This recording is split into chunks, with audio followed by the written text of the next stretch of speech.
Bonjour les troisièmes, allez, petite vidéo pour vous apporter quelques éléments de réponse à l'exercice que je vous avais donné la semaine dernière.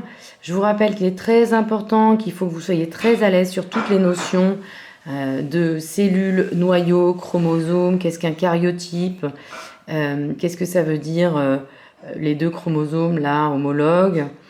Ils sont identiques. Il faut vraiment que vous soyez très à l'aise avec tout ça parce que sinon, la suite, vous n'y arriverez pas. Alors, je vous invite peut-être à aller regarder des vidéos sur Internet. Alors, faites très attention à vos sources parce que en préparant cette vidéo, j'ai quand même cherché d'autres vidéos et parfois, il y a quelques bêtises qui sont dites. Mais dans l'essentiel, ça peut être utile. Alors, on en était resté à... Bon, donc on a tous 46 chromosomes par paire, c'est-à-dire que nous avons chaque chromosome en 2 exemplaires, en double, à l'exception bien entendu du chromosome Y pour les garçons, car vous n'avez pas tous, vous avez un chromosome XY et donc un chromosome qui est différent. Mais sinon, tous les autres sont identiques en tout point. On a vu qu'un gène, c'était un morceau de chromosome qui correspondait à un caractère et que ces gènes se situaient chez tout le monde aux mêmes endroits. Quel que soit le chromosome que je prends sur n'importe quel individu, je trouverai au même endroit le même gène. Donc on en est arrivé à la question, mais comment se fait-il alors, si nous possédons tous les mêmes chromosomes et tous les mêmes gènes, que nous ne soyons pas tous identiques, que nous soyons si différents? Et c'est là qu'est arrivée la notion donc d'allèle, et la notion d'allèle qui nous permet d'apporter une nuance à tout ça, et de dire qu'en fait, un allèle, c'est une version d'un gène. Donc qu'est-ce que ça veut dire ça? Pour vous donner un exemple un peu trivial, vous avez l'exemple donc de la couleur des yeux. Le gène, le caractère, c'est la couleur des yeux, et nous n'avons pas tous la même couleur des yeux, donc nous n'avons pas tous les mêmes allèles, la même version de ce caractère. Voilà ce que ça veut dire.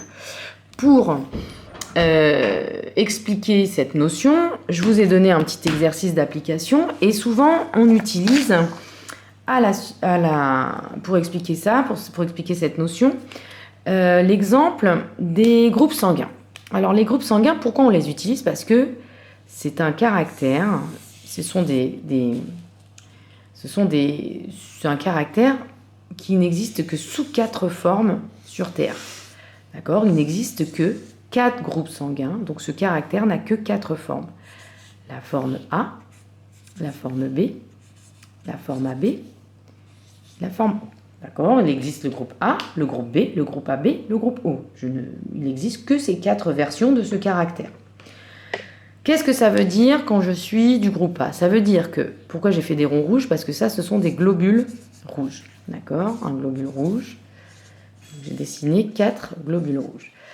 Quelqu'un qui est du groupe A aura à la surface de ces globules rouges des molécules de type A. Quelqu'un qui est du groupe B aura à sa surface des molécules de type B. Quelqu'un du groupe AB, vous le devinez sans trop de peine, a des molécules de type A et des molécules de type B. Et le dernier groupe, le groupe O, ce sont des globules rouges qui n'ont pas de ce type de marqueur à leur surface. Voilà, ils n'ont pas de marqueur à leur surface. Bien, donc si on reprend notre gène qui nous intéresse, le gène donc du groupe sanguin, c'est ce qu'on appelle le gène ABO. Pour ce gène, il n'existe que 3 allèles, c'est-à-dire 3 versions de ce gène. L'allèle A, l'allèle B et l'allèle O. L'allèle A, il va entraîner la fabrication de molécules A. L'allèle B, il va entraîner la formation de molécules B. Et l'allèle O, des molécules... Eh bien non, pas de molécules. Voilà. Alors, et comment ça va s'exprimer au niveau des chromosomes? On nous dit que les chromosomes qui portent les gènes ABO, c'est la paire de chromosomes numéro 9. Donc, je vais dessiner la paire de chromosomes numéro 9 pour A, pour B, pour AB et pour O. Alors, quelles sont mes options pour A? Ouais, je vais le faire tout de suite ici. On va commencer par le plus simple. On va commencer par le AB. Donc, c'est pour tout le monde la paire de chromosomes numéro 9. Je vais les mettre ici, tiens. C'est le gène ABO. Le gène ABO est pour tout le monde ici, au même endroit.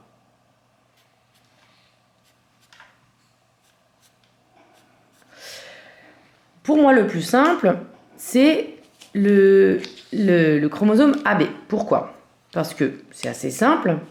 Si mon globule rouge a à sa surface des molécules de type B, ça veut dire que forcément, il porte l'allèle B. Je prends une autre couleur. Si ici, il a à sa surface des molécules de type A, il a forcément l'allèle A. Donc sa combinaison d'allèles sur ces deux gènes, c'est A, l'allèle A et l'allèle B. Le groupe O. Le groupe O, c'est pareil aussi, c'est toujours sur la paire de chromosomes numéro 9. Il n'a à sa surface pas de molécules, pas ce type de molécules. Donc il va avoir forcément les allèles O et O. Pour A et B, c'est un petit peu différent. La première combinaison assez évidente, c'est donc sur le gène, il a B et B. Ça veut dire que cet allèle va entraîner la fabrication de molécules de type B, celui-là aussi, et du coup, à la fin, j'ai des globules rouges de type B. Pour l'allèle A, c'est même topo. Je peux avoir la combinaison A et A. Donc cet allèle-là va diriger la fabrication de molécules A à la surface du globule rouge, et celui-ci aussi. Donc voilà.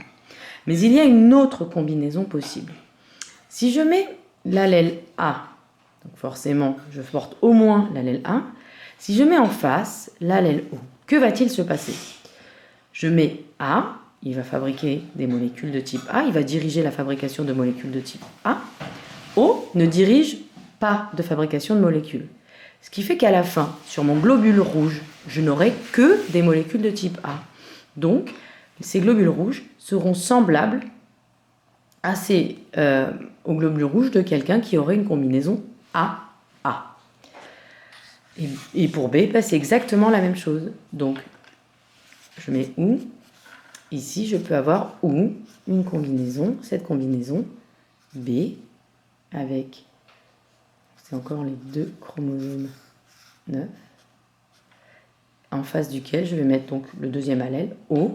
Donc B dirige la fabrication de molécules de type B à la surface du globule rouge. O ne dirige pas de fabrication de ce type de molécules. Donc à la surface, je n'aurai que des molécules B. Mes globules rouges seront identiques, que ce soit BB ou BO. Voilà. Alors, ça nous permet donc d'expliquer certaines combinaisons, qu'est-ce qu'un allèle, comment il se combine pour donner des caractères, donc c'est intéressant. Et ça permet d'apporter une petite notion qui est intéressante, c'est la notion de dominance-récessivité. Si vous regardez A, quand il est en face de O, le caractère exprimé, c'est A. C'est comme si, entre guillemets, A était plus fort que O. Donc on dit que A est un allèle dominant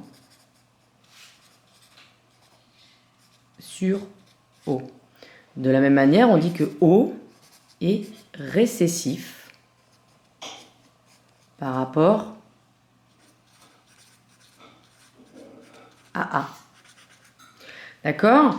Donc c'est vrai aussi, on dit donc O est récessif ou O est dominé par A.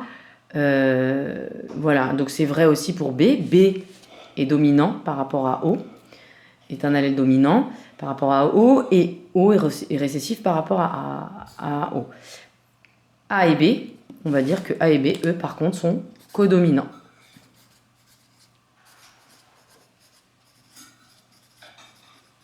Voilà les 3 notions supplémentaires, la petite notion là qui vous apporte et qui vous sera nécessaire pour les exercices d'application que je vous mets pour cette semaine. Voilà, j'espère que cette petite correction vous aura été favorable et je vous souhaite bon courage pour la suite. À bientôt.